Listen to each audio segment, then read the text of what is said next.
दर्शको नमस्कार. In metro news आणि बी आर न्यूजच्या विशेष संवाद या कार्यक्रमामध्ये आपणा सर्वांचं स्वागत. ओबीसीच्या राजकीय आरक्षणाकडे सर्वांचं लक्ष लागलेलं होतं. या राजकीय आरक्षणाशिवाय स्थानिक स्वराज्य संस्थांच्या निवडणुका नकोत अशी एक भूमिका सरकारनं घेतली आणि अखेर आपण ज्याला म्हणू की ओबीसी आरक्षणासंदर्भातला मार्ग मोकळा झाला. राजकीय आरक्षण ओबीसी समाज बांधवांना मिळालं. आता या अनुषंगानं सर्वत्र एक प्रश्न चर्चेला आहे की मराठा आरक्षणाचं काय. अर्थात ओबीसी आरक्षण आणि मराठा आरक्षणामध्ये फरक आहे. ओबीसींच्या बाबतीत आपण म्हणू की राजकीय हे आरक्षण आहे आणि मराठा समाजाच्या बाबतीत नोकरी आणि शिक्षण अशामधलं हे सगळं आरक्षणाचा तो संबंध विषय.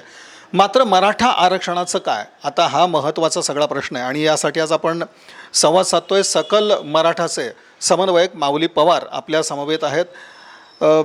पवार साहेब, आपण पाहतो की ओबीसीच्या संदर्भातला एक निकाल समोर आला आणि राजकीय आरक्षण त्यांना मिळालं. आता मराठा आरक्षणाचं काय असा प्रश्न समोर येतो आहे. या निर्णयाकडे कशा दृष्टीने पाहता आणि जर ओबीसी समाजाला हे राजकीय आरक्षण मिळालेलं असेल तर सरकार आता गांभीर आहे असं वाटतं का मराठा आरक्षणासाठी? म्हणून एक निकालाच्या संदर्भातली तुमची भावना आणि मराठा आरक्षणाचं काय या संदर्भात काय वाटतं? प्रथम ज्या ओबीसी बांधवांचं राजकीय आरक्षण गेलं होतं ते त्यांना काल सुप्रीम कोर्टाने परत दिलं. त्याबद्दल सुप्रीम कोर्टाचा आभार मानतो. त्या पूर्ण ओबीसी बांधवांचं पण मी अभिनंदन करतो. आमची मागणी राजकीय आरक्षणाची नाही आहे. आमची मागणी शैक्षणिक आणि रोजगाराचं आरक्षण आम्हाला हवं आहे. म्हणून आम्ही एवढं दिवस झालं लढतो आहे. आता राज्यात सत्तांतर झालेलं आहे. एकनाथजी शिंदेसाहेब आणि देवेंद्रजी फडणवीस साहेब यांच्या अगोदरच्या राजवटीमध्ये आम्हाला आरक्षण मिळालं होतं. मुख्यमंत्री देवेंद्रजी फडणवीस होते. ते आरक्षण उच्च न्यायालयात त्यांच्या कालावधीत टिकलं आणि सुप्रीमला एक जण अपिलात गेला म्हणून सुप्रीममध्ये केस असताना राजवट यांची नव्हती. त्यावेळेस आमचं सुप्रीममधनं आरक्षण हे रद्द झालं. त्याच्यासाठी पुनर्विचार याचिका राज्य शासनानं दाखल केलेली आहे. पुनर्विचार याचिका दाखल केली असल्यामुळं त्याला पुढची प्रोसिजर राज्य शासनाची सगळी थांबली. आमच्या शिक्षणातल्या आणि नोकरीतल्या आरक्षणासाठी आमची आग्रहाची मागणी आहे. तुम्ही पर्सेंटेजचा गायकवाड मागासवर्ग आयोग जो नेमला होता त्यानं केलेला सर्व इम्पेरिकल डेटा तुमच्याकडे आहे. आम्हाला जर आता आरक्षण तुम्ही देणार असाल तर सुप्रीम कोर्टाचे निर्देश आहेत की 50% वर आरक्षण द्यायचं नाही.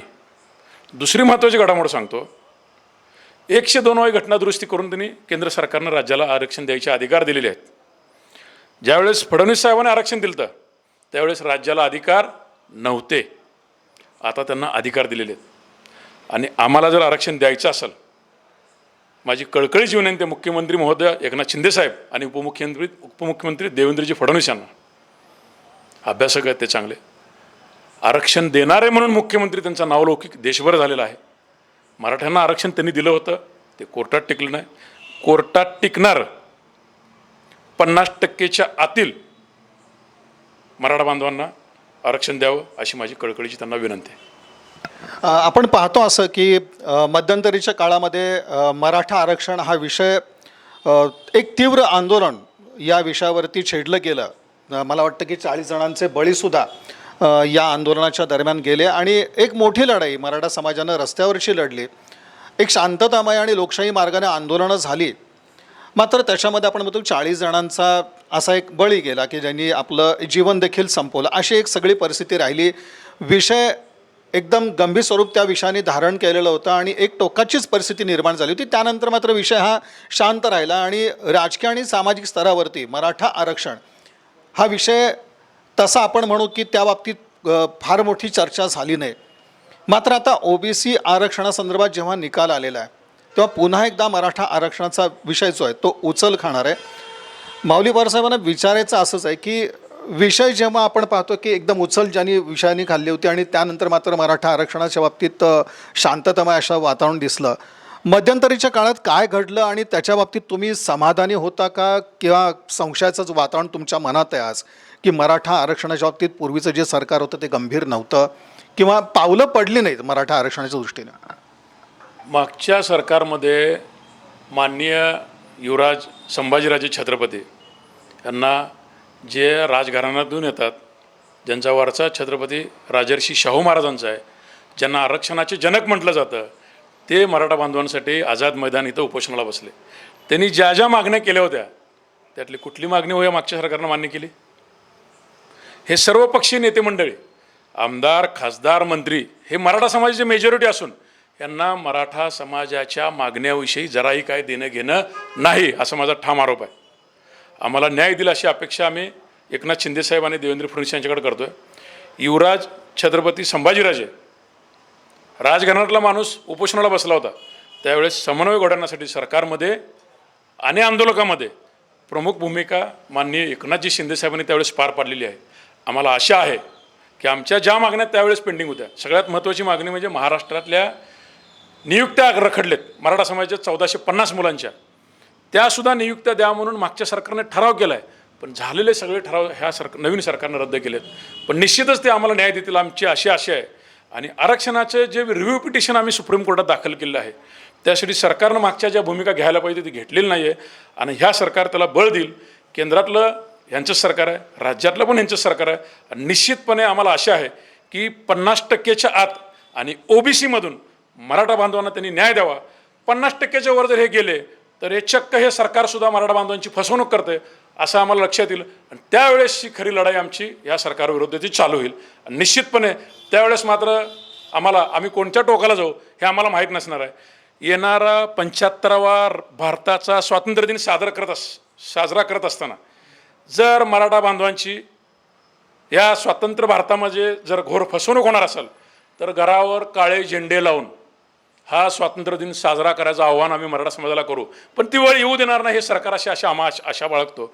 आणि निश्चित हे सरकार न्याय देईल असं आम्हाला वाटतं. माऊलीवर आणखीन एक अशी गोष्ट आहे की आपले जे राजकीय पक्ष आहेत त्यांचे नेतेगण आपण पाहिले की बहुतांश मराठा समाजातलेच आहेत. आणि मराठा समाजाला अशाही परिस्थितीमध्ये आपल्या आरक्षणासाठी संघर्ष करावा लागतोय. हे पाहिल्यानंतर काय वाटतं की या नेत्यांचे खरंच काही प्रयत्न आहेत का आणि समाजाविषयीचा त्यांना कळवळ आहे का? फक्त मराठा समाजाच्या मतावर कोणताच राजकीय नेता निवडून येऊ शकत नाही, ही फॅक्ट आहे.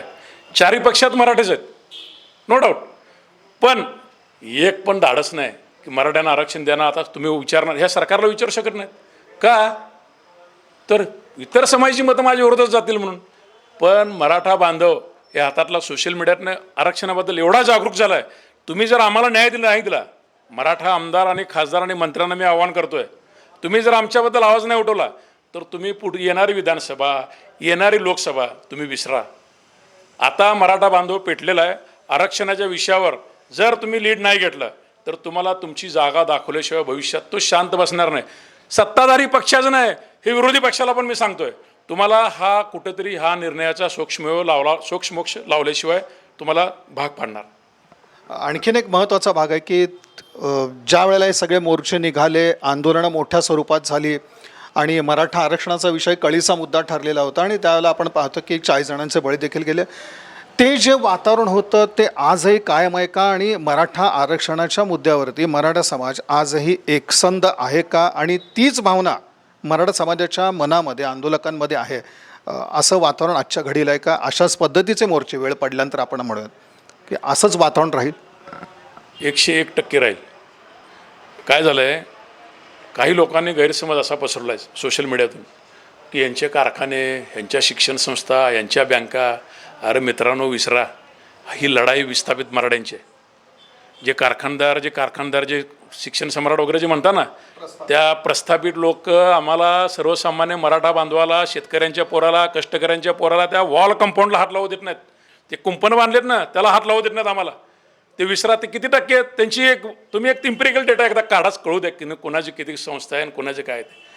ॲक्च्युली विस्थापितांचा लढा एवढा मोठा आहे. 42 बांधवांनी आरक्षणासाठी जीव दिलेले हे भारताच्या इतिहासामध्ये पहिल्यांदा आहे. बसचा पास काढायला पैसे नाहीत म्हणून मागच्या 2 वर्षापूर्वी 2 भगिनींनी आमच्या आत्महत्या केल्या. या सोलापूर जिल्ह्यामध्ये शैक्षणिक कर्ज नामंजूर झालं म्हणून रुपाली पवार नावाची विद्यार्थिनी आत्महत्या करते. ही खरी परिस्थिती तुम्ही जाऊन बघा. आणि मीडियाला पण माझी विनंती आहे, रिअलिटी एकदा दाखवाच. किती लोकांची संख्या आहे? 5% असतील प्रस्थापित, पण 95%चा लढा आहे. त्यांच्यावर प्रचंड मोठा घोर अन्याय आहे. शिक्षणात अन्याय आहे, रोजगारात अन्याय आहे. ही टक्केवारी सगळी गायकवाड आयोगानं समोर आणली आहे. तरी जरी आम्हाला न्याय मिळत नसेल तर निश्चितच आमची विनंती सरकारला की एक संघ लढा, परत एकदा नव्या दमानं तेवढाच तो लढून दाखवू आणि यशस्वी करून दाखवू. आता असं वाटतं का म्हणजे मुळामध्ये रस्त्यावरच उतरावं लागेल असंच काही चित्र वाटतं की आशा आहे की कालच्या आषाढी एकादशीला माननीय मुख्यमंत्री एकनाथजी शिंदेसाहेब एकादशीला आले होते. विमानतळावर आम्ही त्यांना भेटलो आणि त्यांना सांगितलं की साहेब, तुम्हाला फार मोठी संधी आहे मराठा समाजाचा हा विषय कायमस्वरूपी संपवण्याची. आपण संपवाल अशी आम्हाला आशा आहे. म्हणलं पांडुरंग चरणी आमची विनंती आहे. म्हणलं तुम्हाला ती सुबुद्धी हे सरकार देव, पांडुरंग देव. त्यांनी म्हणले 100% मराठा समाजाच्या ज्या काही समस्या आहे ते मी ह्या सरकारच्या कालावधीमध्ये निश्चित संपवतो असं त्यांनी, मी स्वतः त्यांना भेटलो आहे. ह्याविषयी आम्ही शिष्टमंडळाने भेटलो. ह्यावेळेस त्यांनी शब्द दिले आणि हे सरकार संपवलं अशी आशा. त्याचं कारण असं आहे, आरक्षण देणारे मुख्यमंत्री म्हणून देवेंद्र फडणवीसचे नाव झाले, ते उपमुख्यमंत्री आहेत आता. आणि संभाजीराजांच्या आंदोलनामध्ये समन्वयाची प्रमुख भूमिका पार पडणारे आता मुख्यमंत्री आहेत. त्यामुळे त्यांना परत परत तेच सांगणं हे चुकीचं आहे. निश्चित येणाऱ्या कालावधीमध्ये मराठा समाजाला न्याय मिळेल अशी मला पूर्णपणे आशा आहे.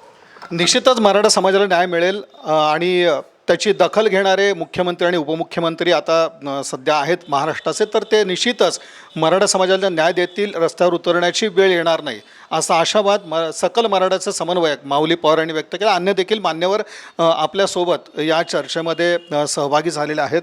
ओबीसींना तर आरक्षण मिळालं, महत्त्वाचा आता प्रश्न आहे की मराठा आरक्षणाचं काय. ही जी सगळी परिस्थिती आहे ती आपल्याला काय दर्शवते, कशा प्रकारचं चित्र सध्या आपल्यासमोर आहे? नमस्कार, मी प्राध्यापक गणेश देशमुख. ओबीसी बांधवांना राजकीय आरक्षण मिळालं, त्यांच्या आनंदामध्ये सकल मराठा समाज हा सहभागी आहे. त्यांना मिळालं आणि आम्हाला मिळालं नाही म्हणून त्यांचा द्वेष आम्ही करत नाही. फक्त एकच गोष्ट या ठिकाणी मला नमूद करावीशी वाटते की ओबीसी समाज हा झोपलेला आहे, पण त्याचे नेते जागे आहेत आणि म्हणून त्यांना आरक्षण मिळालं.